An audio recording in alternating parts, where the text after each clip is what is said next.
কি জিকিরটা করার সময় একটু খেয়াল করতে হবে যেন আমার জিকিরটা ভুল না হয়ে যায়। আমি যখন বলতেছি লা ইলাহা ইল্লাল্লাহ, হালকা বলবেন ইল্লাল, তখন ইল্লাল্লাহ এমনটা না বলি কেউ, হ্যাঁ সম্মিলিত যখন জিকির করেন তখন খেয়াল রাখবেন। যখন তখন সবাই একসাথে জিকির করতেছে তো অনেক সময় দেখবেন যে তাল মিলানোর জন্য লা ইলাহা ইল্লাল্লাহ লা ইলাহা করে না, এমনটা এটা শুদ্ধ নাকি ভুল? বিশ্বাস করেন এই জিকিরের যদি 100 বছরও করি, আমি যে আরবি ব্যাকরণ বলছি এই ব্যাকরণ অনুযায়ী আপনি একটা সব পাবেন না। যদি আল্লাহ কোনোভাবে ক্ষমা করে দেয় এটা আল্লাহ রহমানুর রহিম গফফারুল কারীম, এটা আল্লাহর বিষয়।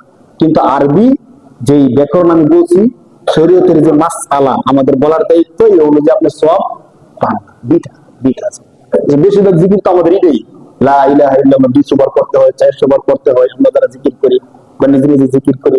তাহলে আমরা বিশেষভাবে এখন থেকে খেয়াল রাখবো, আপনারা যদি কখনো কোনো মজলিসে যান, জিকিরের হালকায় যান, কাউকে যদি শুনেন এইভাবে জিকির করতেছে, এই ভুলটা কি ধরাই দিতে পারবেন নাকি পারবেন না? অনেকে ভুল ধরাই দেয়, তো ভুল ধরাই দিলে আমাদেরকে আবার খারাপ মনে করবে। ভাই খারাপ মনে করুক না, আপনার কারণে যদি 10টা মানুষ বেঁচে যায়, একটা মানুষ আপনার বলার কারণে সে শুদ্ধ করে জিকির করে, তাহলে আপনার বলার পরের থেকে সারা জীবন সে শুদ্ধ জিকির করবে, আপনি সব পাইবেন।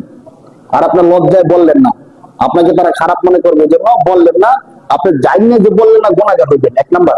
2 নাম্বার, না বলার কারণে সে না জানার কারণে সারা জীবন ভুল জিকির করতেছে, লা ইলাহা ইল্লাল্লাহ লা ইলাহা ইল্লাল্লাহ। আমি অনেক শুনছি অনেক শুনছি, আপনারা একটু খেয়াল করে দেখেন। হ্যাঁ, তাহলে এখানে কি আইন নাকি হামজা? হামজা হলে হালকা, লা ইলাহা ইল্লাল্লাহ লা ইলাহা ইল্লাল্লাহ, মিষ্টি সুরে সারাক্ষণ জিকির করে, যতক্ষণ পারেন জিকির করে।